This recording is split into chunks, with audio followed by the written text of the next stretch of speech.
दशरथ उवाच रोहविं भेदयित्वा तु न गन्तव्यं कदाचन सवितः सागरायावद्यावचन्द्रार्कमेदिनी याचितं तु महासौवेनान्यमिच्छाम्यहम् एवमस्तु सनिप्रोक्तं वरलब्ध्वा तु शाश्वतम् प्राप्येवं तु वरं राजा कृतकृत्यो भवत्तदा पुनरेवाब्रवीतुष्टो वरवरं सुव्रतो नमः कृष्णाय नीलाय शितिकण्ठनिभाय च नमः कालाग्निरूपाय कृतान्ताय च वै नमः नमो निर्मांसदेहाय दीर्घश्मश्रुजटाय च नमो विशालनेत्राय शुष्कोदरभयाकृते नमः पुष्कलगात्राय स्थूलगोम्रे अतवे नमः नमो दीर्घाय शुष्काय कालद्रष्ट नमोऽस्तु ते नमस्ते कोटराक्षाय दुर्नरीक्षाय त्वे नमः नमो घोराय रौद्राय भीषणाय कपालिने नमस्ते सर्वभक्षाय बलिमुख नमोऽस्तु ते शौर्यवत्व नमस्ते सुभास्करे भयदाय च अधोद्रष्टेः नमस्तेस्तु संवर्तक नमोऽस्तु ते नमो मन्दगते तुभ्यं निस्त्रिंशाय नमोऽस्तु ते तपसा दग्धदेहाय नित्यं योगरताय च नमो नित्यं सुधार्ताय अतप्ताय च वै नमः ज्ञानचक्षुर्नमस्तेस्तु कश्यपात्मजसूनवे तुष्टो ददासि वै राज्यं रुष्टो हर्षितक्षणात् देवाश्वमनुष्याश्च सिद्धविद्याधरो रगाः त्वया विलोकिताः सर्वे नाशं यान्ति समूलतः प्रसाद कुरु मे सौरे वरदो भव भास्करे एवं स्तुतस्तदा सौरिग्रराजो महाबलः दशरथ उवाच प्रसन्नो यदि मे सौरे वरं देहि मेप्सितम् अद्य प्रभृति पिङ्गाक्षोऽपि वादेया न कस्यचितो दशरथ उवाच रोहरिं भेदयित्वा तु न गन्तव्यं कदाचन सवितः सागरायावद्यावचन्द्रार्कमेदिनी याचितं तु महासौवेनान्यमिच्छाम्यहम् एवमस्तु सनिप्रोक्तं वरलब्ध्वा तु शाश्वतम् प्राप्येवं तु वरं राजा कृतकृत्यो भवत्तदा पुनरेवाब्रवीतुष्टो वरवरं सुव्रतो नमः कृष्णाय नीलाय शितिकण्ठनिभाय च नमः कालाग्निरूपाय कृतान्ताय च वै नमः नमो निर्मांसदेहाय दीर्घश्मश्रुजटाय च नमो विशालनेत्राय शुष्कोदरभयाकृते नमः पुष्कलगात्राय स्थूलगोम्रे अतवे नमः नमो दीर्घाय शुष्काय कालद्रष्ट नमोऽस्तु ते नमस्ते कोटराक्षाय दुर्नरीक्षाय त्वे नमः नमो घोराय रौद्राय भीषणाय कपालिने नमस्ते सर्वभक्षाय बलिमुख नमोऽस्तुते शौर्यवत्व नमस्ते सुभास्करे भयदाय च अधोद्वष्टेः नमस्ते संवर्तक नमोऽस्तुते नमो मन्दगते तुभ्यं निस्त्विंशाय नमोऽस्तुते तपसा दग्धदेहाय नित्यं योगरताय च नमो नित्यं सुधार्ताय अतप्ताय च वै नमः ज्ञानचक्षुर्नमस्तेस्तु कश्यपात्मजसूनवे तुष्टो ददासि वैराज्यं रुष्टो हरसि तत्क्षणात् देवाश्वमनुष्याश्च सिद्धविद्याधरो रगाः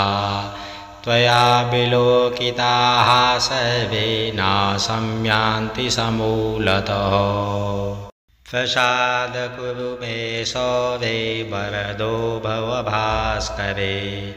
एवं स्तुतस्तदा सौरिग्रराजो महाबलः दशरथ उवाच प्रसन्नो यदि मे सौरे वरं देहि मेप्सितम् अद्य प्रभृति पिङ्गाक्षोऽपि वादेया न कस्यचितो दशरथ उवाच रोहरिं भेदयित्वा तु न गन्तव्यं कदाचन सरितः सागरा यावद्यावचन्द्रार्कमेदिनी याचितं तु महासौरे नान्यमिच्छाम्यहम् एवमस्तु सनिप्रोक्तं वरलब्ध्वा तु शाश्वतम् प्राप्येवं तु वरं राजा कृतकृत्यो भवत्तदा पुनरेवाब्रवीतुष्टो वरवरं सुव्रतो नमः कृष्णाय नीलाय शितिकण्ठनिभाय च नमः कालाग्निरूपाय कृतान्ताय च वै नमः नमो निर्मांसदेहाय दीर्घश्मश्रुजटाय च नमो विशालनेत्राय शुष्कोदरभयाकृते नमः पुष्कलगात्राय स्थूलगोम्रे अथ वै नमः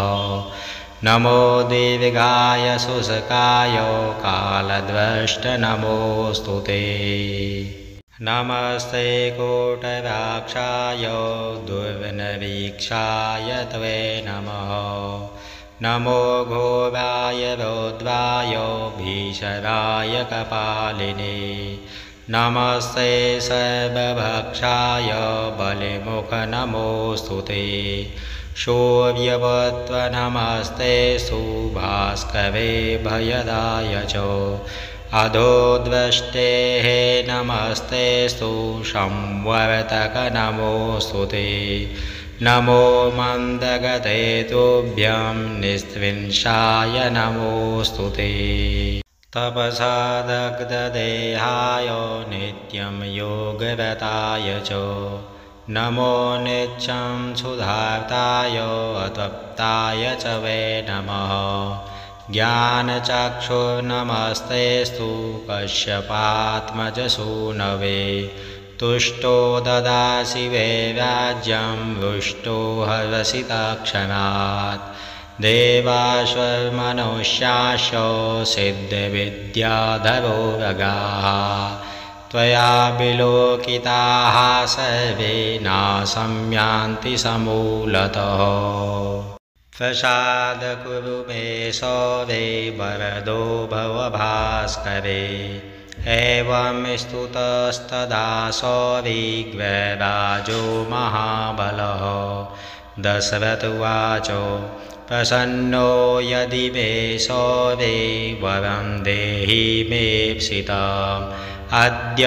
प्रभृति पिङ्गाक्षोऽपि वादेया न कस्यचितो दशरथ उवाच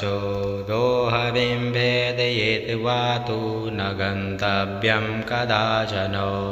सवितः सागरा यावद्यावचन्द्रार्कमेदिनी याचितं तु महासौवेनान्यमिच्छाम्यहम् एवमस्तु सनिप्रोक्तं वरलब्ध्वा तु शाश्वतम् प्राप्येवं तु वरं राजा कृतकृत्यो भवत्तदा पुनरेवाब्रवीतुष्टो वरवरं सुव्रतो नमः कृशनाय नीलाय शितिकण्ठनिभाय च नमः कालाग्निरूपाय कृतान्ताय च वै नमः नमो निर्मांसदेहाय दीर्घश्मश्रुजटाय च नमो विशालनेत्राय शुष्कोदरभयाकृते नमः पुष्कलगात्राय स्थूलगोम्रे अतवे नमः नमो दीर्घाय शुष्काय कालद्रष्ट नमोऽस्तु ते नमस्ते कोटराक्षाय दुर्विनवीक्षाय त्वे नमः नमो घोराय रौद्राय भीषणाय कपालिने नमस्ते सर्वभक्षाय बलिमुख नमोऽस्तु ते शौर्यवत्व नमस्ते सुभास्करे भयदाय च अधोद्रष्टेः नमस्ते संवर्तक नमोऽस्तु ते नमो मन्दगते तुभ्यं निस्त्रिंशाय नमोऽस्तु ते तपसा दग्धदेहाय नित्यं योगरताय च नमो नित्यं सुधार्ताय अतप्ताय च वै नमः ज्ञानचक्षुर्नमस्तेस्तु कश्यपात्मजसूनवे तुष्टो ददासि वै राज्यं रुष्टो हर्षितक्षणात् देवाश्वमनुष्याश्च सिद्धविद्याधरो रगाः त्वया विलोकिताः सर्वे नाशं यान्ति समूलतः प्रसाद कुरु मे सौरे वरदो भव भास्करे एवं स्तुतस्तदा सौरिग्रराजो महाबलः दशरथ उवाच प्रसन्नो यदि मे सौरे वरं देहि मेप्सितम् अद्य प्रभृति पिङ्गाक्षोऽपि वादेया न कस्यचितो दशरथ उवाच रोहरिं भेदयित्वा तु न गन्तव्यं कदाचन सवितः सागरा यावद्यावचन्द्रार्कमेदिनी याचितं तु महासौवेनान्यमिच्छाम्यहम् एवमस्तु सनिप्रोक्तं वरलब्ध्वा तु शाश्वतम् प्राप्येवं तु वरं राजा कृतकृत्यो भवत्तदा पुनरेवाब्रवीतुष्टो वरवरं सुव्रतो नमः कृशनाय नीलाय शितिकण्ठनिभाय च नमः कालाग्निरूपाय कृतान्ताय च वै नमः नमो निर्मांसदेहाय दीर्घश्मश्रुजटाय च नमो विशालनेत्राय शुष्कोदरभयाकृते नमः पुष्कलगात्राय स्थूलगोम्रे अतवे नमः नमो दीर्घाय शुष्काय कालद्रष्ट नमोऽस्तु ते नमस्ते कोटराक्षाय दुर्विनवीक्षाय त्वे नमः नमो घोराय रौद्राय भीषणाय कपालिने नमस्ते सर्वभक्षाय बलिमुख नमोऽस्तुते शौर्यवत्व नमस्ते सुभास्करे भयदाय च अधोद्वष्टेः नमस्ते संवर्तक नमोऽस्तुते नमो मन्दगते तुभ्यं निस्त्रिंशाय नमोऽस्तुते तपसा दग्धदेहाय नित्यं योगरताय च नमो नित्यं सुधार्ताय अतप्ताय च वै नमः ज्ञानचक्षुर्नमस्तेस्तु कश्यपात्मजसूनवे तुष्टो ददासि वै राज्यं रुष्टो हरसि तत्क्षणात् देवाश्वमनुष्याश्च सिद्धविद्याधरो रगाः त्वया विलोकिताः सर्वे नाशं यान्ति समूलतः प्रसाद कुरु मे सौरे वरदो भव भास्करे एवं स्तुतस्तदा सौरिग्रराजो महाबलः दशरथ उवाच प्रसन्नो यदि मे सौरे वरं देहि मेप्सितम् अद्य प्रभृति पिङ्गाक्षोऽपि वादेया न कस्यचितो दशरथ उवाच रोहरिं भेदयित्वा तु न गन्तव्यं कदाचन सरितः सागरा यावद्यावचन्द्रार्कमेदिनी याचितं तु महासौरे नान्यमिच्छाम्यहम् एवमस्तु सनिप्रोक्तं वरलब्ध्वा तु शाश्वतम् प्राप्येवं तु वरं राजा कृतकृत्यो भवत्तदा पुनरेवाब्रवीतुष्टो वरवरं सुव्रतो नमः कृष्णाय नीलाय शितिकण्ठनिभाय च नमः कालाग्निरूपाय कृतान्ताय च वै नमः नमो निर्मांसदेहाय दीर्घश्मश्रुजटाय च नमो विशालनेत्राय शुष्कोदरभयाकृते नमः पुष्कलगात्राय स्थूलगोम्रे अथ वै नमः नमो दीर्घाय शुष्काय कालद्रष्ट नमोऽस्तु ते नमस्ते कोटराक्षाय दुर्निरीक्षाय त्वे नमः नमो घोराय रौद्राय भीषणाय कपालिने नमस्ते सर्वभक्षाय बलिमुख नमोऽस्तु ते शौर्यवत्व नमस्ते सुभास्करे भयदाय च अधोद्वष्टेः नमस्ते संवर्तक नमोऽस्तु ते नमो मन्दगते तुभ्यं निस्त्रिंशाय नमोऽस्तु ते तपसा दग्धदेहाय नित्यं योगरताय च नमो नित्यं सुधार्ताय अतप्ताय च वै नमः ज्ञानचक्षुर्नमस्तेस्तु कश्यपात्मजसूनवे तुष्टो ददासि वै राज्यं रुष्टो हरसि तत्क्षणात् देवाश्वमनुष्याश्च सिद्धविद्याधरो रगाः त्वया विलोकिताः सर्वे नाशं यान्ति समूलतः प्रसाद कुरु मे सौरे वरदो भव भास्करे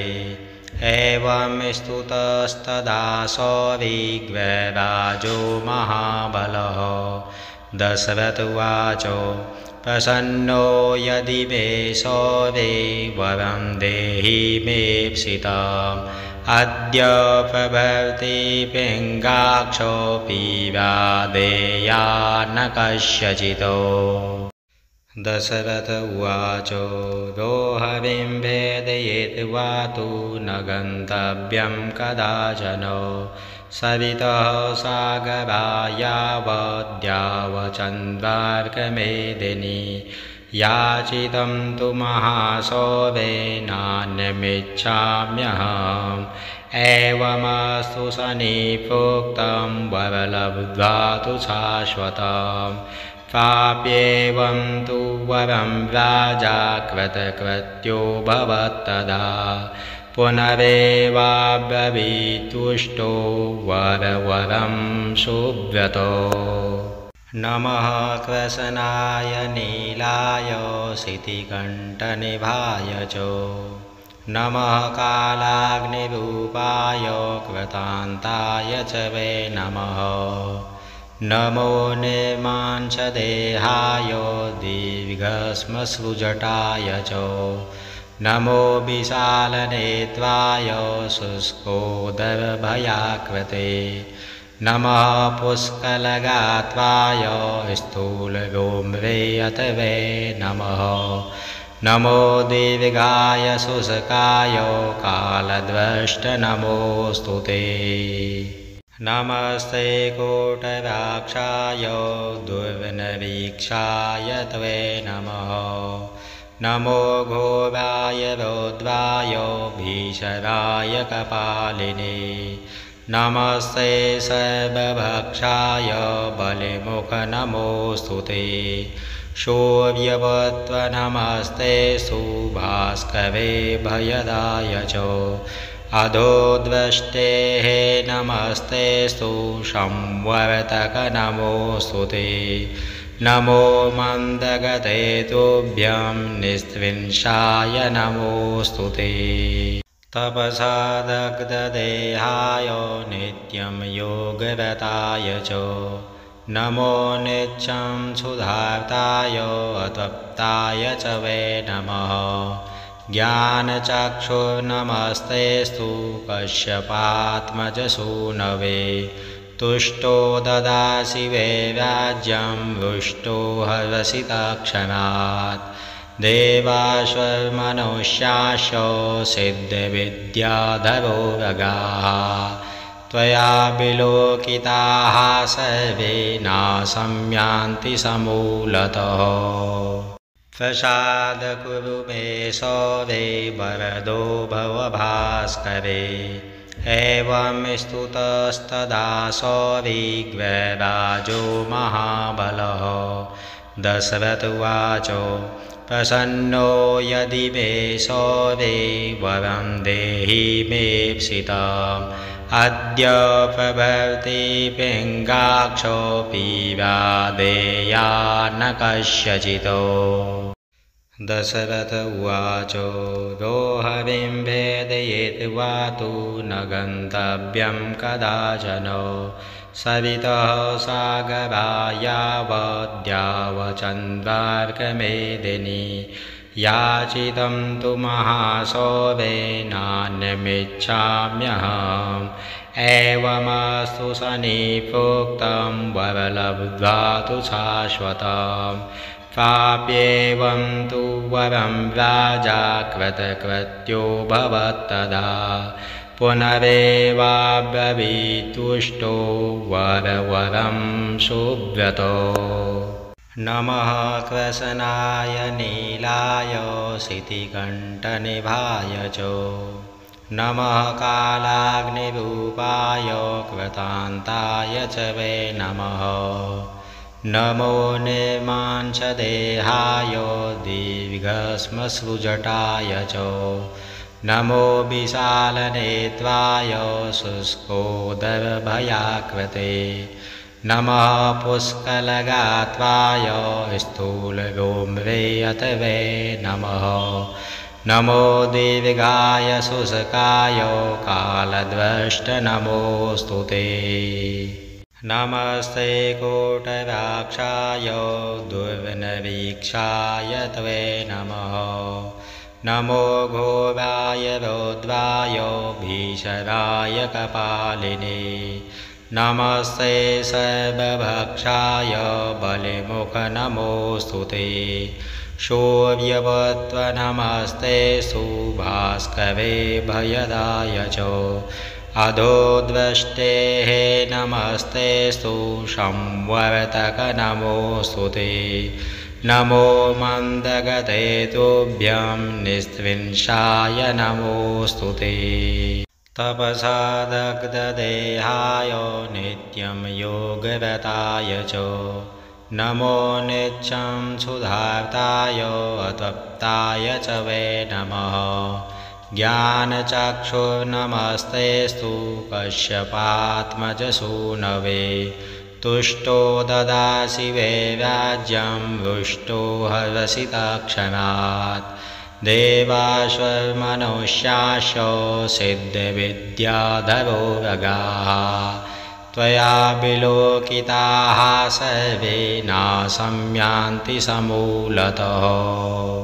प्रसाद कुरु मे सौरे वरदो भव भास्करे एवं स्तुतस्तदा सौरिग्रराजो महाबलः दशरथ उवाच प्रसन्नो यदि मे सौरे वरं देहि मेप्सितम् अद्य प्रभृति पिङ्गाक्षोऽपि वादेया न कस्यचितो दशरथ उवाच रोहरिं भेदयित्वा तु न गन्तव्यं कदाचन सरितः सागरा यावद्यावचन्द्रार्कमेदिनी याचितं तु महासौरे नान्यमिच्छाम्यहम् एवमस्तु सनिप्रोक्तं वरलब्ध्वा तु शाश्वतम् प्राप्येवं तु वरं राजा कृतकृत्यो भवत्तदा पुनरेवाब्रवीतुष्टो वरवरं सुव्रतो नमः कृष्णाय नीलाय शितिकण्ठनिभाय च नमः कालाग्निरूपाय कृतान्ताय च वै नमः नमो निर्मांसदेहाय दीर्घश्मश्रुजटाय च नमो विशालनेत्राय शुष्कोदरभयाकृते नमः पुष्कलगात्राय स्थूलगोम्रे अथ वै नमः नमो दीर्घाय शुष्काय कालद्रष्ट नमोऽस्तु ते नमस्ते कोटराक्षाय दुर्नरीक्षाय त्वे नमः नमो घोराय रौद्राय भीषणाय कपालिने नमस्ते सर्वभक्षाय बलिमुख नमोऽस्तु ते शौर्यवत्व नमस्ते सुभास्करे भयदाय च अधोद्वष्टेः नमस्ते संवर्तक नमोऽस्तु ते नमो मन्दगते तुभ्यं निस्त्रिंशाय नमोऽस्तु ते तपसा दग्धदेहाय नित्यं योगरताय च नमो नित्यं सुधार्ताय अतप्ताय च वै नमः ज्ञानचक्षुर्नमस्तेस्तु कश्यपात्मजसूनवे तुष्टो ददासि वै राज्यं रुष्टो हरसि तत्क्षणात् देवाश्वमनुष्याश्च सिद्धविद्याधरो रगाः त्वया विलोकिताः सर्वे नाशं समूलतः प्रसाद कुरु मे सौरे वरदो भव भास्करे एवं स्तुतस्तदा सौरिग्रराजो महाबलः दशरथ उवाच प्रसन्नो यदि मे सौरे वरं देहि मेप्सितम् अद्य प्रभृति पिङ्गाक्षोऽपि वादेया न कस्यचितो दशरथ उवाच रोहविं भेदयित्वा तु न गन्तव्यं कदाचन सवितः सागरा यावद्यावचन्द्रार्कमेदिनी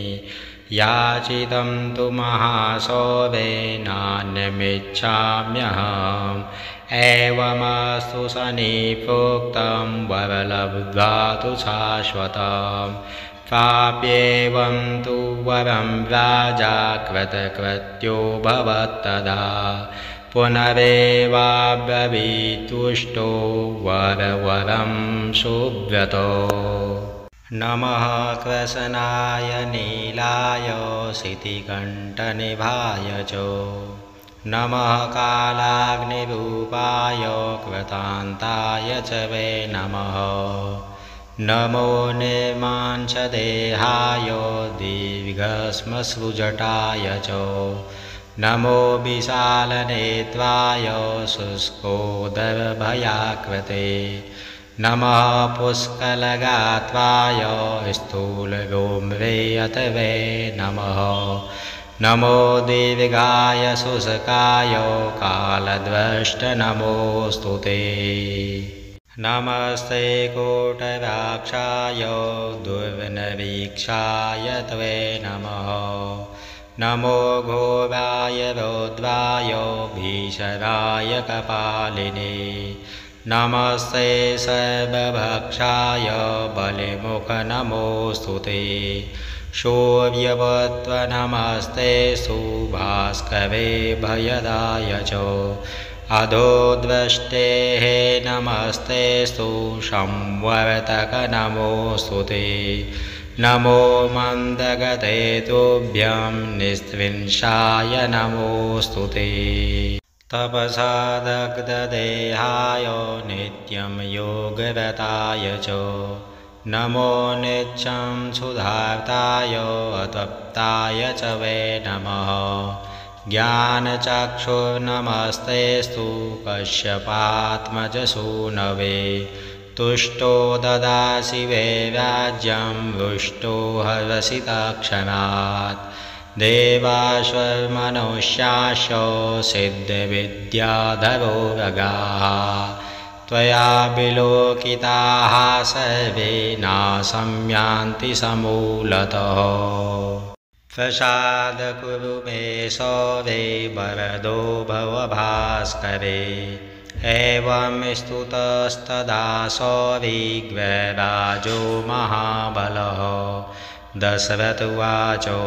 प्रसन्नो यदि मे सौरे वरं देहि मेप्सितम् अद्य प्रभृति पिङ्गाक्षोऽपि वादेया न कस्यचितो दशरथ उवाच रोहरिं भेदयित्वा तु न गन्तव्यं कदाचन सवितः सागरा यावद्यावचन्द्रार्कमेदिनी याचितं तु महासौवेनान्यमिच्छाम्यहम् एवमस्तु सनिप्रोक्तं वरलब्ध्वा तु शाश्वतम् प्राप्येवं तु वरं राजा कृतकृत्यो भवत्तदा पुनरेवाब्रवीतुष्टो वरवरं सुव्रतो नमः कृष्णाय नीलाय शितिकण्ठनिभाय च नमः कालाग्निरूपाय कृतान्ताय च वै नमः नमो निर्मांसदेहाय दीर्घश्मश्रुजटाय च नमो विशालनेत्राय शुष्कोदरभयाकृते नमः पुष्कलगात्राय स्थूलगोम्रे अतवे नमः नमो दीर्घाय शुष्काय कालद्रष्ट नमोऽस्तु ते नमस्ते कोटराक्षाय दुर्विनवीक्षाय त्वे नमः नमो घोराय रौद्राय भीषणाय कपालिने नमस्ते सर्वभक्षाय बलिमुख नमोऽस्तु ते शौर्यवत्व नमस्ते सुभास्करे भयदाय च अधोद्वष्टेः नमस्ते संवर्तक नमोऽस्तु ते नमो मन्दगते तुभ्यं निस्त्रिंशाय नमोऽस्तु ते तपसा दग्धदेहाय नित्यं योगरताय च नमो नित्यं सुधार्ताय अतप्ताय च वै नमः ज्ञानचक्षुर्नमस्तेस्तु कश्यपात्मजसूनवे तुष्टो ददासि वैराज्यं रुष्टो हरसि तत्क्षणात् देवाश्वमनुष्याश्च सिद्धविद्याधरो रगाः त्वया विलोकिताः सर्वे नाशं यान्ति समूलतः प्रसाद कुरु मे सौरे वरदो भव भास्करे एवं स्तुतस्तदा सौरिग्रराजो महाबलः दशरथ उवाच प्रसन्नो यदि मे सौरे वरं देहि मेप्सितम् अद्य प्रभृति पिङ्गाक्षोऽपि वादेया न कस्यचित्